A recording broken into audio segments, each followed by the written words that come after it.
کہ شب برات کی حقیقت کیا ہے، اس رات میں نامہ اعمال کیوں تبدیل ہوتے ہیں، اور اس رات میں انسانوں کے بارے میں کون کون سے اہم فیصلے کیے جاتے ہیں،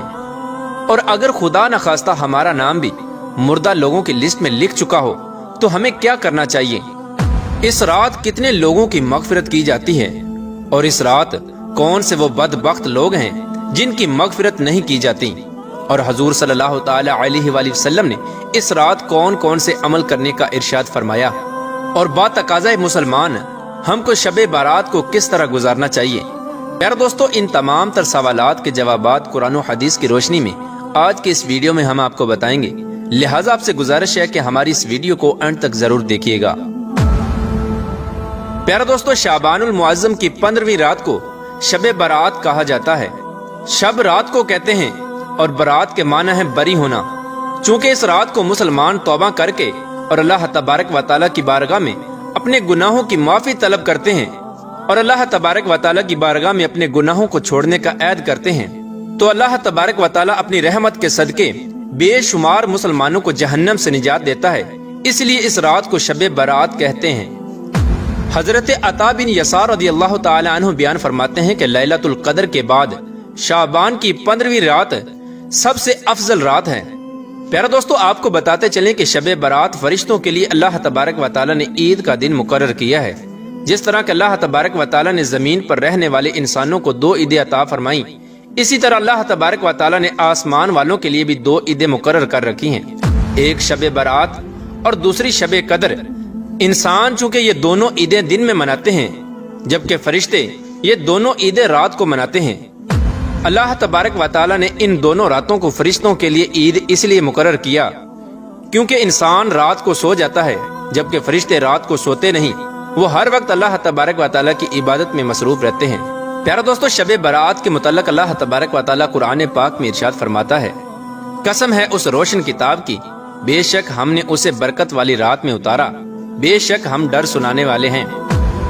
اس میں بانٹ دیا جاتا ہے ہر حکمت والا کام۔ اس آیت کریمہ کی تفسیر میں مفسرین لکھتے ہیں کہ اس شب سے مراد شب قدر یا شب برات ہے، اور حضرت اکرمہ رضی اللہ تعالی عنہ اور دیگر مفسرین بیان کرتے ہیں کہ لیلۃ مبارکہ سے مراد شب برات ہے۔ پیارے دوستو، اس رات کے اندر ان تمام لوگوں کی فہرست تیار کی جاتی ہے جو اس دنیا کے اندر زندہ رہنے والے ہوں گے، اور جو اس سال کے اندر مرنے والے ہوں گے، اور جو حج کرنے والے ہوں گے۔ ان تمام لوگوں کے نام اس فہرست کے اندر لکھے جاتے ہیں۔ اس فہرست میں درج ہونے والے ہر حکم کی تعمیل میں ذرہ برابر بھی کمی نہیں کی جاتی۔ حضرت عائشہ صدیقہ رضی اللہ تعالی عنہ بیان فرماتی ہیں کہ رسول اکرم صلی اللہ تعالی علیہ وآلہ وسلم نے ارشاد فرمایا، کیا تم جانتی ہو کہ شعبان کی 15ویں شب میں کیا ہوتا ہے؟ تو حضرت عائشہ صدیقہ رضی اللہ تعالی عنہ نے عرض کیا، یا رسول اللہ صلی اللہ تعالی علیہ وآلہ وسلم، آپ ہی ارشاد فرما دیجئے۔ تو نبی کریم رؤوف الرحیم صلی اللہ تعالی علیہ وآلہ وسلم نے ارشاد فرمایا کہ آئندہ سال میں جتنے بھی پیدا ہونے والے ہوتے ہیں وہ اس رات میں لکھ دیے جاتے ہیں، اور جتنے لوگ آئندہ سال میں مرنے والے ہوتے ہیں وہ بھی اس رات میں لکھ دیے جاتے ہیں، اور اس رات میں لوگوں کے سال بھر کے اعمال اٹھائے جاتے ہیں، اور اس رات میں لوگوں کا رزق مقرر کیا جاتا ہے اور رزق اتارا جاتا ہے۔ حضرت عطا بن یسار رضی اللہ تعالی عنہ بیان فرماتے ہیں کہ شعبان کی 15ویں رات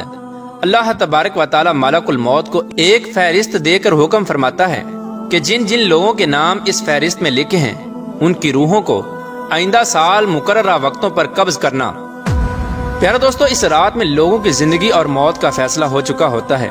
جبکہ لوگوں کے حالات یہ ہوتے ہیں کہ وہ اپنی دنیا میں مگن ہوتے ہیں۔ کوئی اپنا بینک بیلنس بڑھانے کے چکر میں لگا ہوتا ہے، تو کوئی اپنی کوٹھی اور بنگلہ تیار کرنے کی کوشش میں لگا ہوتا ہے، تو کوئی اپنی شادیوں کی تیاریوں میں لگا ہوتا ہے، جبکہ وہ یہ نہیں جانتا کہ اس کا نام مردہ لوگوں کی لسٹ میں لکھا جا چکا ہے۔ حضرت عثمان بن محمد رضی اللہ تعالی عنہ سے مروی ہے کہ سرور کائنات حضرت محمد مصطفیٰ صلی اللہ تعالی علیہ وآلہ وسلم نے ارشاد فرمایا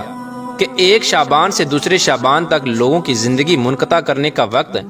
اس رات میں لکھا جاتا ہے، یہاں تک کہ انسان شادی بیاہ کرتا ہے اور اس کے بچے پیدا ہوتے ہیں، حالانکہ اس کا نام مردوں کی فہرست میں لکھا جا چکا ہوتا ہے۔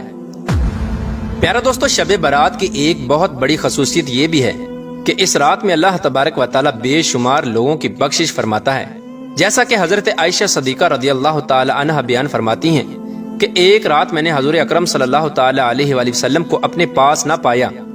تو میں آپ کی تلاش میں نکلی۔ میں نے دیکھا کہ حضور پاک صلی اللہ تعالی علیہ وآلہ وسلم جنت البقیع میں تشریف فرما ہیں، اور آپ صلی اللہ تعالی علیہ وآلہ وسلم نے فرمایا، کیا تمہیں یہ خوف ہے کہ اللہ تبارک و تعالی اور اس کا رسول تمہارے ساتھ زیادتی کریں گے؟ میں نے عرض کیا، یا رسول اللہ صلی اللہ تعالی علیہ وآلہ وسلم، مجھے یہ خیال ہوا کہ شاید آپ کسی دوسری اہلیہ کے پاس تشریف لے گئے ہیں۔ تو حضور پاک صلی اللہ تعالی علیہ وآلہ وسلم نے ارشاد فرمایا، بے شک اللہ تبارک و تعالی شعبان کی 15ویں شب آسمان دنیا پر اپنی شان کے مطابق جلوہ گر ہوتا ہے، اور قبیلہ بنو کلب کی بکریوں کے بالوں سے بھی زیادہ لوگوں کی مغفرت فرماتا ہے۔ حضرت ابو بکر صدیق رضی اللہ تعالی عنہ روایت کرتے ہیں کہ حضور اکرم صلی اللہ تعالی علیہ وآلہ وسلم نے ارشاد فرمایا کہ شعبان کی 15ویں شب میں اللہ تبارک و تعالی آسمان دنیا پر اپنی شان کے مطابق جلوہ گر ہوتا ہے، اور اس شب میں ہر کسی کی مغفرت فرما دیتا ہے سوائے ان لوگوں کے جو شرک کرنے والے ہوں اور بغض رکھنے والے ہوں۔ اور ایک دوسری روایت میں آتا ہے کہ نبی کریم رؤوف الرحیم صلی اللہ تعالی علیہ وآلہ وسلم نے ارشاد فرمایا کہ اللہ تبارک و تعالی شعبان کی 15ویں شب میں اپنے رحم و کرم سے تمام مخلوقات کی بخشش فرما دیتا ہے سوائے ان لوگوں کے جو شرک کرنے والے ہوں اور کینہ رکھنے والے ہوں۔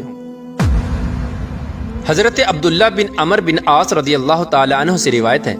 کہ حضور اکرم صلی اللہ تعالی علیہ وآلہ وسلم نے ارشاد فرمایا کہ شعبان کی 15ویں رات میں اللہ تبارک و تعالی اپنی رحمت سے 2 شخصوں کے علاوہ سب لوگوں کی مغفرت فرما دیتا ہے، ایک وہ شخص جو کینہ رکھنے والا ہو،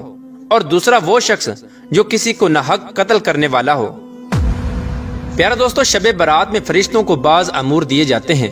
اور شب برات ایک ایسی رات ہے جس میں اللہ تبارک و تعالی مسلمانوں کی مغفرت فرماتا ہے اور دعاؤں کو قبول کرتا ہے، جیسا کہ حضرت عثمان رضی اللہ تعالی عنہ روایت کرتے ہیں کہ حضور اکرم صلی اللہ تعالی علیہ وآلہ وسلم نے ارشاد فرمایا، جب شعبان کی 15ویں شب آتی ہے تو اللہ تبارک و تعالی کی طرف سے یہ اعلان ہوتا ہے کوئی مغفرت طلب کرنے والا کہ اس کے گناہ بخش دوں؟ ہے کوئی مجھ سے معافی مانگنے والا کہ اسے عطا کروں؟ اس وقت اللہ تبارک و تعالی سے جو مانگا جائے وہ ملتا ہے، وہ سب کی دعا قبول فرماتا ہے سوائے بدکار عورت اور مشرک شخص کے۔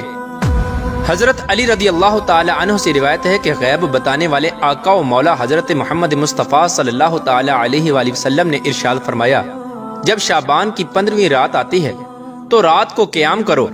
اور دن کو روزہ رکھو، کیونکہ غروب آفتاب کے وقت سے ہی اللہ تبارک و تعالی کی رحمت آسمان دنیا پر نازل ہو جاتی ہے، اور اللہ تبارک و تعالی ارشاد فرماتا ہے کوئی مغفرت طلب کرنے والا کہ میں اس کو بخش دوں؟ ہے کوئی رزق مانگنے والا کہ میں اس کو رزق دوں؟ ہے کوئی مصیبت زدہ کہ میں اسے مصیبت سے نجات دوں؟ یہ اعلان طلوع فجر تک اللہ تبارک و تعالی کی طرف سے ہوتا رہتا ہے۔ پیارا دوستو، حضور اکرم صلی اللہ تعالی علیہ وآلہ وسلم نے ارشاد فرمایا کہ شعبان میرا مہینہ ہے اور رمضان اللہ تبارک و تعالی کا مہینہ ہے۔ روایات میں آتا ہے کہ حضور اکرم صلی اللہ تعالی علیہ وآلہ وسلم ماہ رمضان کے علاوہ شعبان المکرم میں سب سے زیادہ روزے رکھا کرتے اور اللہ تبارک و تعالی کی عبادت کے لیے کمر بستہ ہو جاتے، اور حضور صلی اللہ تعالی علیہ وآلہ وسلم شعبان المبارک میں بہت زیادہ اللہ تبارک و تعالی کی عبادت کیا کرتے اور صحابہ کرام کو اس کی تلقین کیا کرتے۔ لیکن افسوس کہ آج کے دور میں لوگ اس مقدس رات کو آتش بازی کی نظر کر دیتے ہیں۔